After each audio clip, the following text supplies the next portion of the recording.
Hello dear students, quadratic equation. A fast train takes 3 hours less than a slow train. एक तेज़ train धीमी train से 3 घंटे कम समय लेती है क्योंकि उसकी स्पीड ज़्यादा है for a journey of 600 kilometre. तो बेटा ये सब क्वेश्चन सेम है। जैसा हम ख़राब वेदर की वजह से एयरक्राफ्ट स्पीड कम कर देता है, टाइम ज़्यादा लगता है उसे, है ना। तो ये उसी तरीके के क्वेश्चन है, आप ध्यान से समझेंगे तो आपको बड़ा इंटरेस्ट भी आएगा और इजी भी लगेंगे। If the speed of the slow train is 10 kilometre per our less than that of the first train, तो फास्ट ट्रेन से स्लो ट्रेन की स्पीड 10 किलोमीटर पर आवर कम है। दोनों ट्रेन की हमें स्पीड बतानी है। तो हम किसी भी एक ट्रेन की स्पीड मान लेते हैं। Let the speed of slow train, धीमी ट्रेन की speed x kilometre per our है। आप हिंदी में अपने आप लिख सकते हैं। तो तेज़ ट्रेन की स्पीड क्या है? 10 किलोमीटर, उससे ज़्यादा है क्योंकि स्लो की 10 से 10 कम थी, तो हमने स्लो की x मानी है। तो फास्ट ट्रेन की स्पीड हो गई x + 10 किलोमीटर पर आवर। अब हम टाइम के साथ हमेशा रिलेशन बनाते हैं इन क्वेश्चंस में। 600 किलोमीटर टाइम डिस्टेंस के लिए ये वाली ट्रेन कितना टाइम लेगी? 600/x। और जो फास्ट ट्रेन है उसका स्पीड ये है, तो वो 600/x + 10 टाइम लेगी। अब दोनों के टाइम में कितना डिफरेंस है? 3 घंटे का। तो हम जिसमें ज़्यादा टाइम लग रहा है उसमें से कम टाइम को घटा देंगे। ज़्यादा टाइम हमेशा किस में लगता है? जिसमें स्पीड कम होती है। तो इसमें स्पीड कम है क्योंकि ये स्लो ट्रेन थी, तो अब इस वाले नंबर में से हम इसको माइनस कर देंगे। ये हमारा फॉर्मूला हमें पता ही है, 600/x - 600/x + 10 = 3।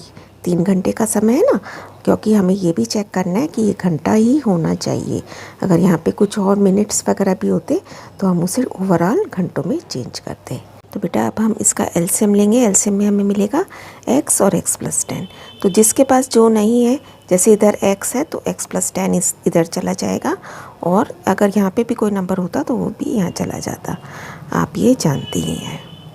तो 600 के साथ गया x + 10 - 600 × x = 3 के साथ x और x + 10 दोनों चले गए। नीचे एलसीएम में कुछ नहीं लिखेंगे अगर दोनों तरफ एक साथ ही काम कर लेते हैं। अब देखिए यहाँ 3 आ रहा है, यहाँ 600, यहाँ 600। 3 से पूरी इक्वेशन को हम भाग कर देते हैं जिससे थोड़ा शॉर्ट हो जाए। तो ये बचा 200, साथ में x + 10 - 200x। पूरी लाइन को आपने भाग करना है। यहाँ से 3 हट गया, x को x से गुणा किया x² + 10x। अब 3 हट गया है, ध्यान रखना 3 के साथ गुणा मत कर देना, या सीधा ही पहले बिना कॉमन निकाले आप सॉल्व कीजिए। अब ये बनेगा 200x,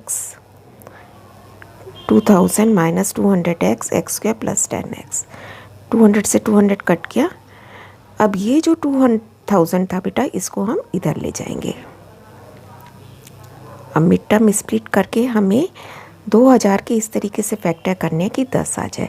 तो आप मान लीजिए कि हमें 2 जीरो गुणा में से हटा देनी है और 1 जीरो यहाँ से। तो खाली 20 के फैक्टर करके देख लीजिए जिससे 1 मिल जाए। तो 5 और 4 है ना, और बड़ी टर्म के साथ हमेशा b का साइन आता है। दैट मीन्स -5 रहेगा, घटा 4 रहेगा। तो लेकिन हमें तो जीरो के साथ बनाना है ना, तो 50x घटा 40x। तीसरी टर्म ऐसे की ऐसी। अब 2 के आप पेयरिंग कर लेंगे। x + 50 x - 40 = 0। ये हमारे फाइनल फैक्टर हो गए।